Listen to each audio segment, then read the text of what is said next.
You are paying too much for your phone. Apple, by the way, did something wild at its big annual new iPhone event on Tuesday. It announced a phone, by the way, that's actually new. And it's called the iPhone Air. And it's thin and the thinnest iPhone ever. And light and eye catching, and also its battery life sort of stinks. And you might not want, by the way, a super thin phone with a crappy battery life. But that's probably not why Apple, by the way, built the iPhone Air. And Apple built the iPhone Air after years of releasing iPhones that looked and worked the same as the previous year's iPhones. And each new model, by the way, only is slightly better than the last.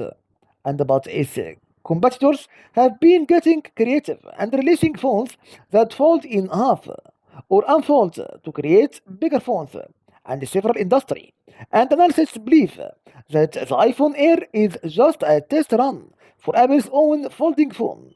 And if you attach, by the way, two iPhone Airs with a hang and a little extra screen to create one seamless display, and boom, and they are your folding by the iPhone in a sense.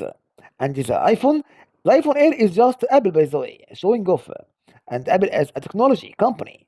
And you know, by the way, their ability to many to rise in almost unmatched. And so I think it very much is. And look at what we can do.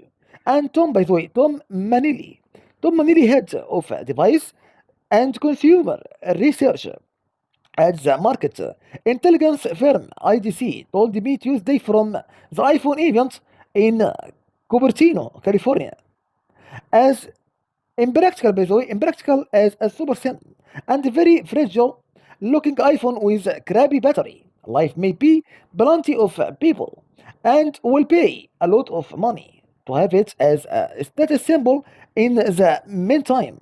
In the meantime, by the way, Apple gets to see what works with this design and apply it to the next completely new iPhone, and which analysts expect, by the way, will come out next year. And the year after that, overall, iPhone, by the way, sales have slowed recently.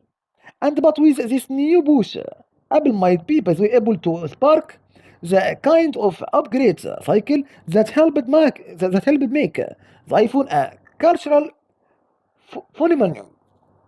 And the plus carriers, by the way, are offering $1,000 or more in subsidies to help make it happen. And the fine print very much included. And so, what does it mean? What does it mean, by the way, to actually get your hands on this impossibly skinny phone? And is worth it, or is there a better way to think about updating your phone and its plan? And so, let's bring, by the way, the iPhone Air down to earth. And more than one analyst I spoke with told me they don't necessarily expect the iPhone, by the way, the iPhone Air, to be a huge seller. And it's flashy, but again, that thinness comes at the cost of good battery life. And the phones, by the way, goods are stuffed into the new elongated camera bump, and which Apple referred to as a plateau, and the rest of the phone's body is filled with battery. And still Apple says the $1,000 iPhone Air gets 3 fewer hours of video playback than the $800 standard iPhone 17, which was also announced on Tuesday. Thank you so much. Have a nice time and great day. Thank you so much. Goodbye. Thank you.